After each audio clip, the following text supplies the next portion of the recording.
Good evening, everybody, and welcome to the latest edition of the BTS BOOTROOM. It's myself, Kieran Burke, and I'm going to be joined very shortly by a couple of guests. Jerry O'Connor is going to join me, a Sligo Rovers fan who's been watching the game tonight, and a man you'll all know very well. He was on the podcast with myself, Gary, and John recently. That's Mark Hill, who, of course, is a Waterford FC fan. If you're wondering why I'm wearing two jackets inside, I'm only in the door from Oriel. It was absolutely Baltic, but a brilliant win for Finn Harps tonight over Dundalk. So we might have a little bit of a chat about that towards the end. But of course, I think that's going to be one of the big talking points on next week's edition of Between the Stripes LOI podcast. So we'll keep it fairly brief, and we'll be focusing on the live game on RT tonight, which of course was Waterford against Sligo, and it resulted in a 2-1 win for Sligo Rovers. I'll bring in Jerry very shortly, our Sligo Rovers fan. But first, we're going to hear from Mark. Mark, I've been texting you there over the last couple of minutes because, as I said, I missed the vast majority of the game. I thought I would have got the timing a little bit better and I would have got back to see at least the second half. But I'm going to need you to fill me in on how it went. You seem a little bit more optimistic than after I spoke to you after the draw of the game last week. No, in fairness to the lads, they acquitted themselves much better this evening. First half, maybe it was a bit of an adrenaline dump from Waterford, but they went about their business well. They were very lively. They were winning the 1-1 battles. But alas, end of the full-time result, and it's another defeat. So is it sustainable over 90 minutes? The minute is my question mark. And in fairness, yes, a lot more positives in the draw of the game, but still a lot of concerns as well. Yeah, as you said, a lot more positives, but a defeat is a defeat. So let's hear from a victor, the winning side tonight. That's Jerry O'Connor, Sligo Rovers fan. He has the Bit or Red Supporters Trust top on there as well, which is great to see. I'd imagine you're a fairly happy man, Jerry. You took a point off Dundalk last week, probably should have won the game as well. That offside decision going against Sligo last week, and you've got the job done tonight. So what have you made of Sligo's start to the season? Yeah, look, last week, as you said there, Kieran, we were unlucky not to win, and still a bit angry about that. But look, what's done is done. From tonight, started off a little bit slow, and I know just from the comments from Rovers fans, in WhatsApp groups and things like that, we were a little bit disappointed with the first half. I wouldn't have been that overly disappointed with it. I think Waterford had a point to prove after last week against Drogheda. They really came out on the front foot. They made it very difficult for us. They're a young, big physical side. But I think as the game wore on, our quality actually came through, and that's what got the job done at the end. I have had time, luckily enough, to look at the goals. Two phenomenal goals for Sligo tonight. Yeah. Yeah, two contenders for goal of the month. If the second one could be even a goal of the season. But yeah, look, I suppose that's the mark of a good team. When you get the chances, you take them. I think in the first half, we had an awful lot of ball that came down the left-hand side on Romeo's side, and he was dropping a bit deep. And the one time we went down the right-hand side with Gibson, we got a lot of joy. Romeo was able to get laid into the box and finished, and that's what we needed to do, so yeah, happy enough at half time going in 1-1. We were discussing Romeo Parks on our podcast during the week. We said he could be the man. He could be the main man for Sligo this year. He had a decent spell before he went away last year. We said it on the show, he can be the type of striker goes through very hit and miss spells. He'll get 3 or 4 goals on the bounce, and then for a couple of weeks he mightn't score. And as John Breyer nicely put it, he'll trouble the corner flag more than he'll trouble the net. But a really good start to his season. So do you think he can? What type of targets would you be setting for him in terms of goals this season? Look, I think he the first season with us, he got into double figures. So I think, look, there'll be no doubt about it that he'll get into double figures again. My only concern is that he was dropping a little bit deep tonight to pick up the ball.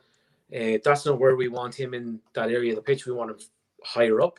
Thought McCourt kind of struggled a little bit tonight, and maybe that's why Romeo dropped a little bit more so than usual. But look, you've seen once he gets into the box, he's a finisher. He can be a little bit loose when he drops deep. That's not his game. We don't want him there. And I think Buckley alluded to it earlier on the season that he wants players to play in the position that they're supposed to be in, and Romeo's position is higher up the pitch, not backward, And I think second half he did play higher up the pitch. Top drawer from Gibson says Kevin Rooney. What was the better goal? I loved Romeo's one. He absolutely smashed it and almost took the net off the goal. So for me, that was the better goal. But I suppose you could argue maybe technically Gibson's got that finesse on it, hasn't he? Yeah, that was actually his weaker foot, Gibson's. Yeah, he looks an impressive player, I have to say. Mark, we'll go back over to yourself. We've seen Darren Murphy again come on for the final quarter of the game or so. Didn't really have much of a chance to put his stamp onto the game, but we heard it a lot last year when Murphy signed for Waterford. When Murphy comes good, this Waterford team, they'll start climbing up the table. Is it going to happen? Is he going to be another one of these players that's come back from England and just can't get with the pace of the league? In the first half that Waite and Kavanagh were able to put together, Daryl Murphy's role may end up being all season being a 30-minute man coming off the bench and providing a role. Now tonight he had one half chance, nothing else came of it. Sligo did fairly well to see the game out, but I have a lot more faith tonight, having seen James Waite again and having seen Cian Kavanagh's first impact on his first league start for the club, that there's enough there to say Daryl Murphy can come in off the bench, have an impact. If he starts a game, it's going to be 60 minutes max. I'd rather see possibly that impact late in the game, but how much more depth do we have off the bench outside of Daryl Murphy? That will be another question I have. Yeah, just looking at the options off the bench there tonight, I suppose there's not really a name that stands out. Subwali on the bench tonight. What was the main reason behind that? He was really impressive last year. Last year in spurts. Yeah, you know that I do player analysis for a living, and that's my bread and butter. A player can stand out very, very well over short bursts in a game. It's what they do over 90 minutes and how many errors are creeping in over 90 minutes that matters to me. Subwali is a cracking young prospect. He needs to apply himself attitude-wise and get that side of things right on the pitch. But if he can sustain what he does in 10-minute spurts in a game over 70 minutes, over 80 minutes, he'll progress and move on to the next level. The big thing last week at Drogheda, he's not a right back. I know he had, I think even up at Sligo last year, he had a very good performance at right back. Long bursting runs, getting forward. But that's he's been raised as a centre midfielder. He's good on the ball, a nice touch, strong, physical. But he hasn't really had the opportunity within Waterford's first team to play there. If he gets a run of games long term, that's something I'd like to see. But in general, there's one player on the bench I would love to see more, and that's John Martin. Last 8 games of last season, whenever Franny Rocket came in, he was doing very well, both on the eye test and the stats side of things. And I'm a bit hesitant as to why he's been on the bench in the first 2 games and not been given a chance from the start, given that I feel that some other players on the pitch are not quite up to Premier Division standard.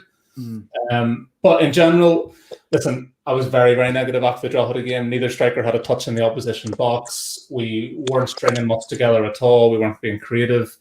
Tonight, change of formation to 4-3-3 from the 4-4-2 that we were playing, and it made such a difference to have a bit of width in that first half. The one caveat I'll say is, I felt it was an adrenaline burst in the first half from Waterford, and that completely blew up in the second half where they just had run out of energy. The second side of it is Sligo Rovers are traditionally a side coming down the 4.5-5 hour bus trip the day before a game. They're able to stay in a hotel, they're able to acclimatise to the situation, and then they're able to go out fresh legs and straight into a game when they haven't had that travel before the day of the match. The likes of today, with no hotels open, Sligo are having to do that full journey in the day, up and down. That, to me, on the eye test side of things, had a massive impact in that first 25, 30 minutes of the game. Sligo just weren't that sharp to the ball. They weren't at it. The likes of McCourt was highlighted there, wasn't quite with it. And the likes of Waite, with his little bit of speed and burst and strength, was able to get first to balls. Walter Figueroa was second to balls. That seemed to come out of Sligo's performance as the game progressed. They settled down, they got it going, and the legs started to get pumping, and the blood and the adrenaline gets going. And to me, they fully deserve. Well, fully deserved is maybe an overstatement, but they were the more threatening side in the second half and did enough to get across the line. Interesting to note, actually, lads, both captains tonight, Greg Bulger on Sligo side and Oscar Brennan on Waterford, they're both new arrivals at the club, but they've instantly been handed the captain's armband. And I know sometimes supporters aren't that keen on it. I can remember that happening at Longford a couple of years ago under Tony Cousins. Connor Powell was only recently signed, and straight away he became the captain, and it didn't always sit well with some fans. Well, in fairness, at Waterford, you have to have your players back from the previous season to be able to hand one of them the captaincy. Well, that is a fair point. Jerry, what's your feelings on that? Would you like to see maybe one of them, the players that have been there longer, or maybe one of the more local lads, or is Greg Bulger just a natural leader and that's it? Well, just I suppose to point out first of all that Connor Powell is crap, so I wouldn't have him in any team. You won't get any arguments here. Let's call it a spade. How he was made captain, but no, look, Greg's come in and he's been everything that we wanted him to be. A real leader on and off the pitch. He's, bringing the young, like in fairness, what we've done this season is that we've brought in a lot of kind of experienced players, top players, and we've supplemented them with academy players, and I think he's been a real benefit to them as well. So I'd have no qualms about him being captain at all. And we also still have the likes of Gary Buckley, David Cawley. These guys have been captains at clubs previously, so we have several captains really on the pitch, and several managers on the pitch. Kind of way directing the play, and even talking to the referee, stuff that we weren't doing previously that we should have been doing. Like the likes of Bulger referees the game nearly. Yeah, we used to say the same about Dara Doyle, actually, when he used to be playing against Longford with the likes of Cabinteely. He was an absolute nightmare, but he's the type of player you'd love to have on your side at the same time as well. What's the aim for Sligo this year? Initially, I suppose, getting back into Europe again is probably the goal, but you look at the way Dundalk have started their season, and there's so much going on in the background there with the managerial situation. Shamrock Rovers have had a slow start now, only one game, of course, and they'll still be the heavy favourites to go and win the league, but Bows lost their opening game as well, so it looks up for grabs to be in the mix this year, whatever about going and winning a title. Can Sligo have realistic ambitions of mixing it with the likes of Rovers and Dundalk this year? Yeah, I think we have definitely ambitions of mixing it with Shams and Bows and Dundalk as well. So I think we still probably need one or two more players, just for the length of season and with Europe in mind as well.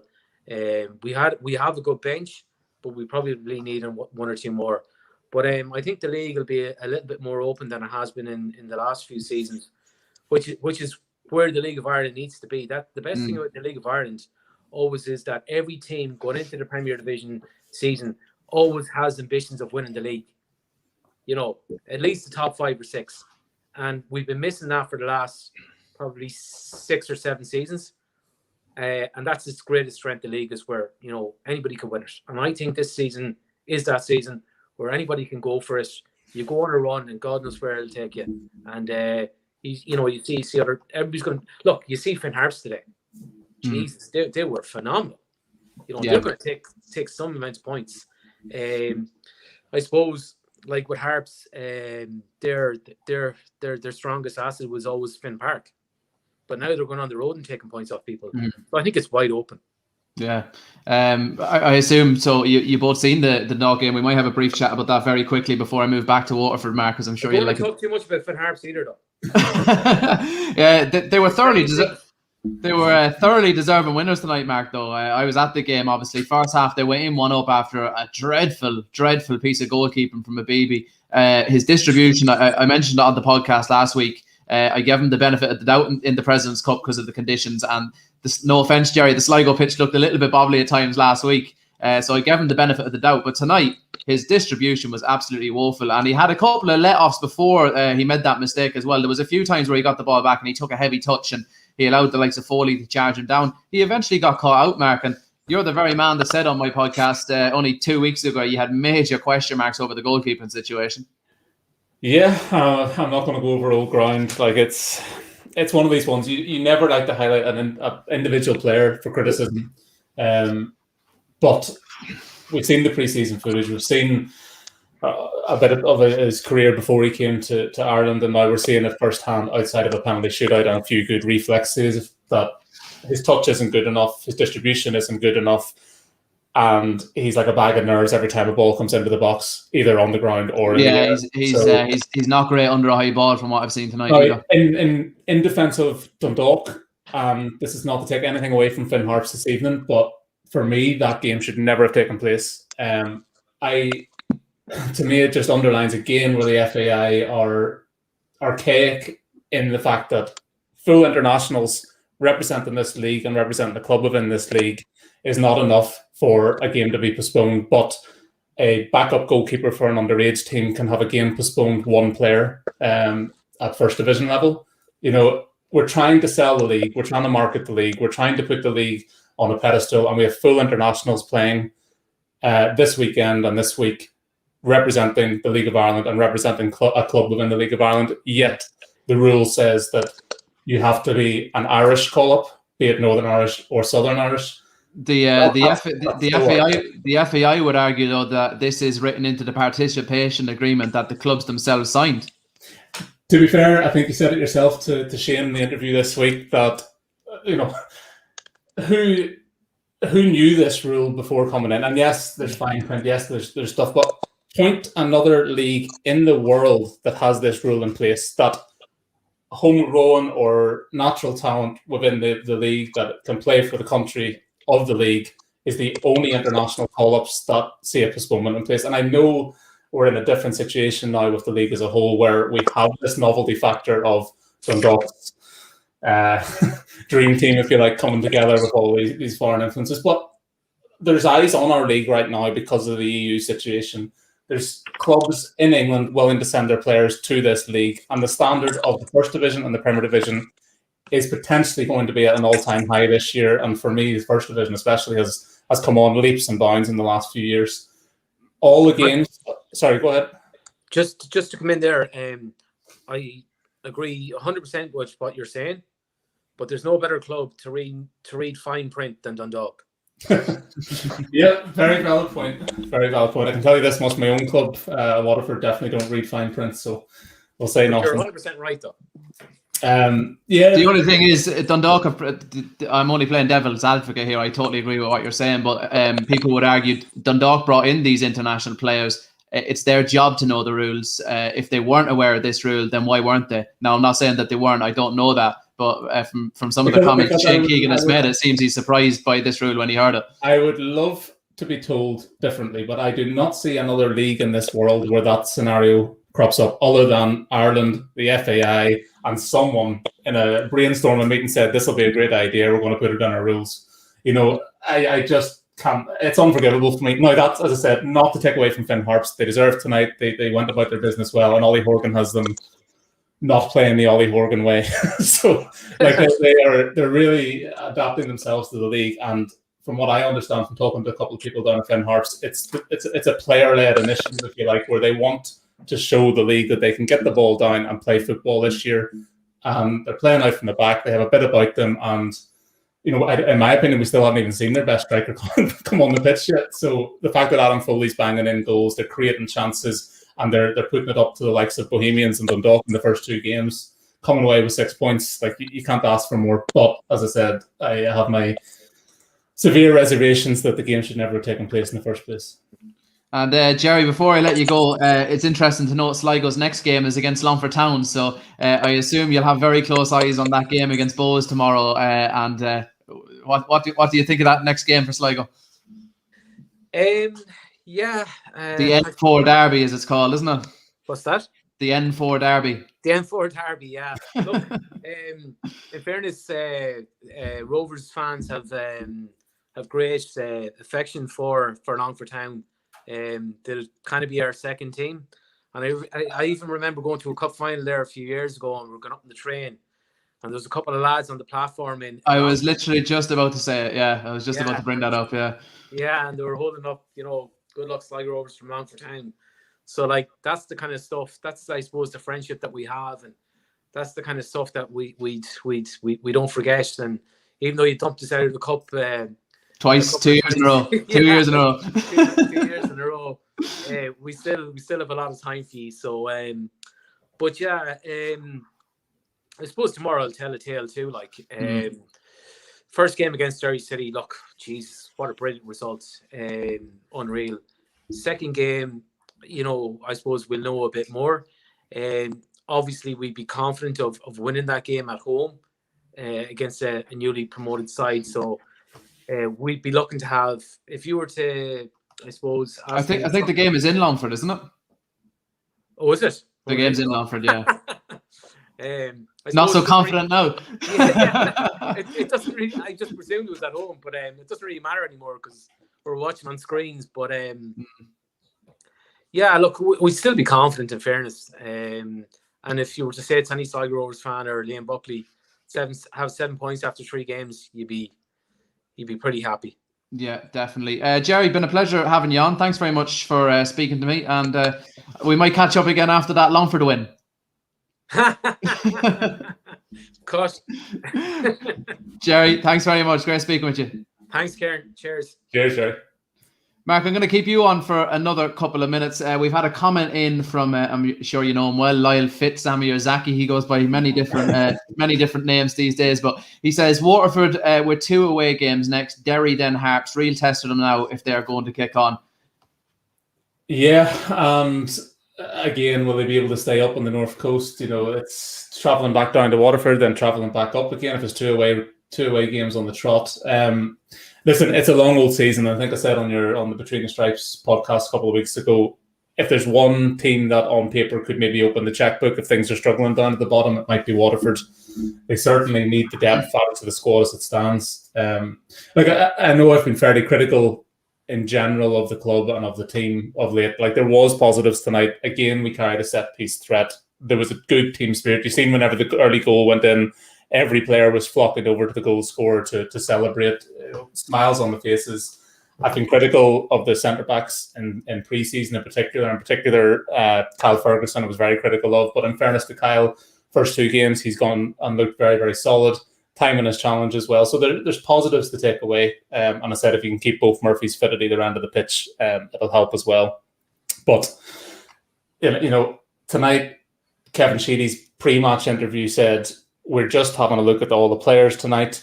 Some of the players we have signed, and then after a while the team will pick itself. So he's still coming in not knowing who his team is, not knowing who the players are, and that was in reply to starting Dara Power at right back tonight because he's one of the only natural right backs that we have in the squad.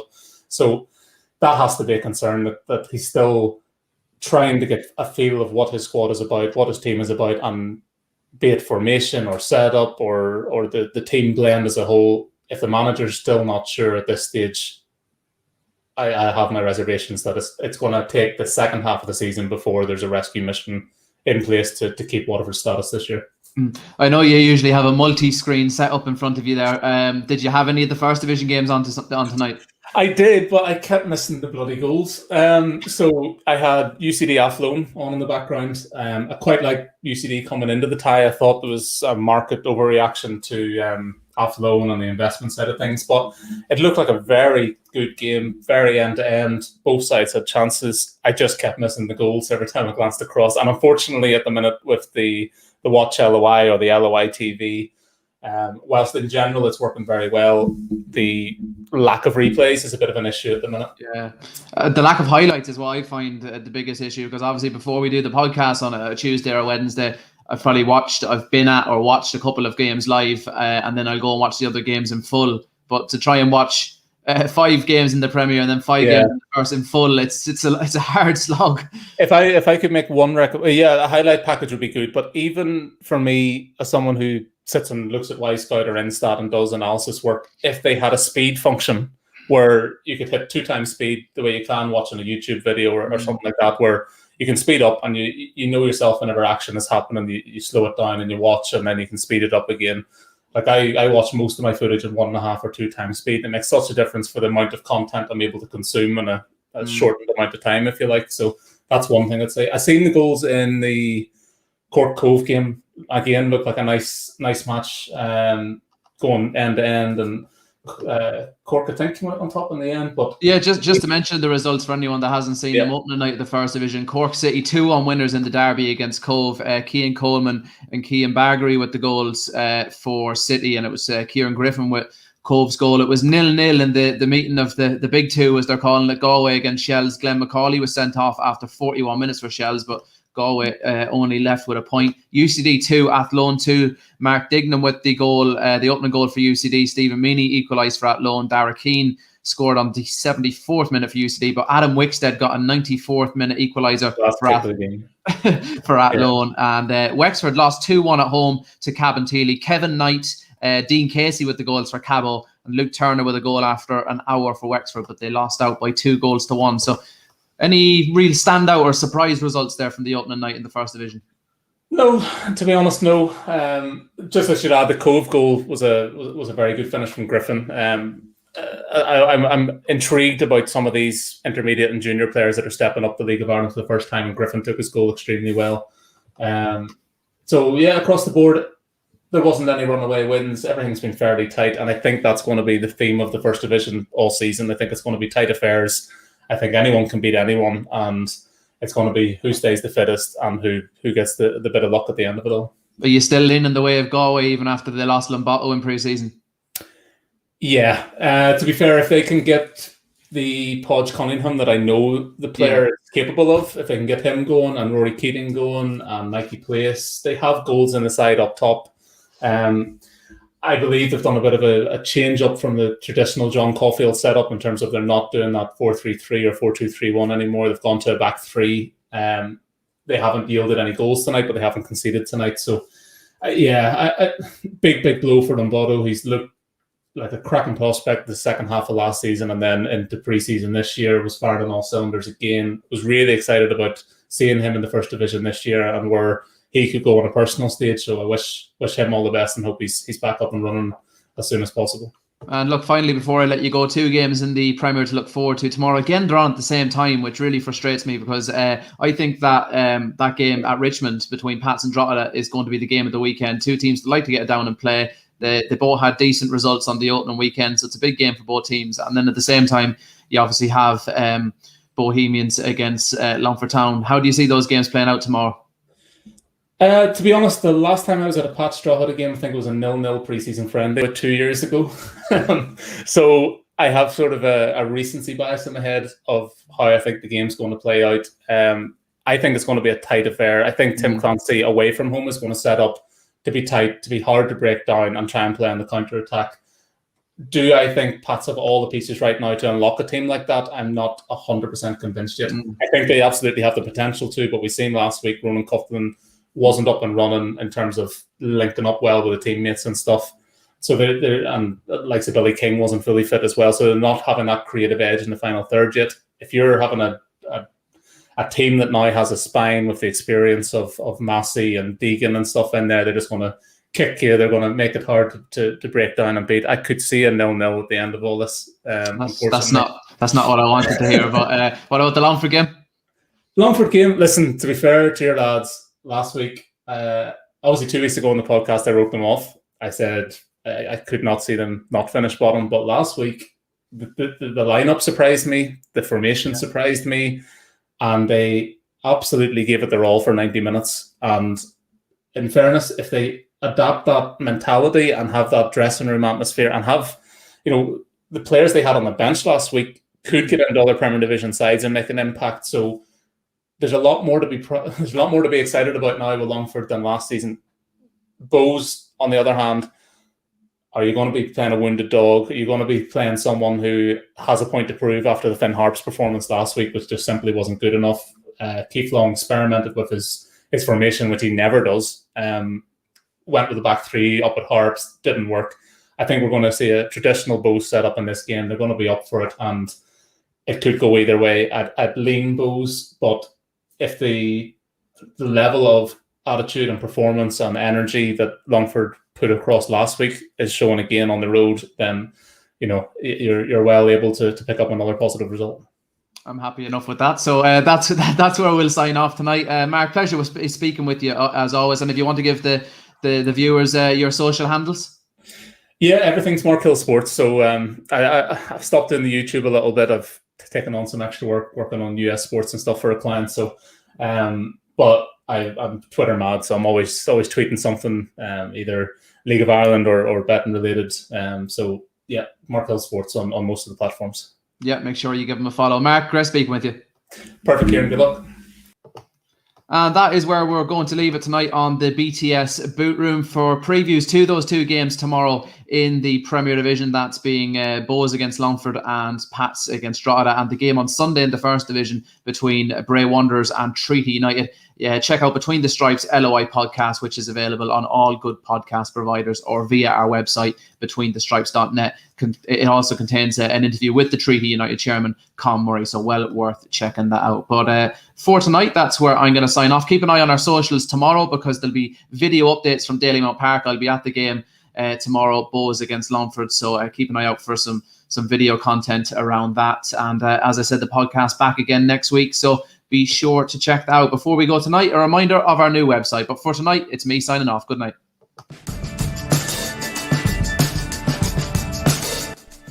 Say hello to BetweenTheStripes.net, the new official home of all your favourite BTS content in one place.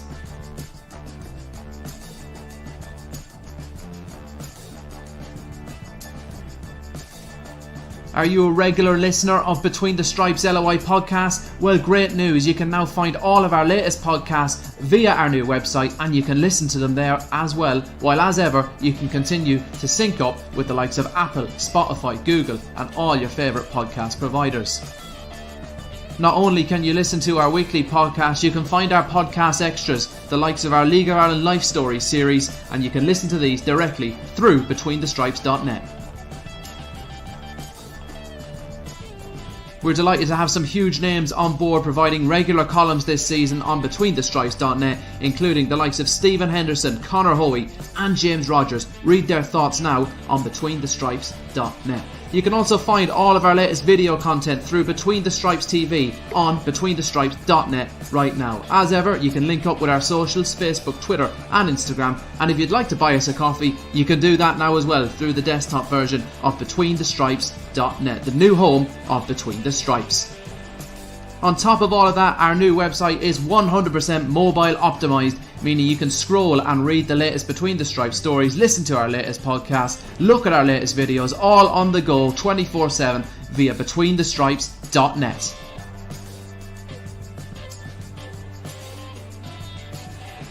So what are you waiting for? Head over to BetweenTheStripes.net now and enjoy the very best of League of Ireland coverage.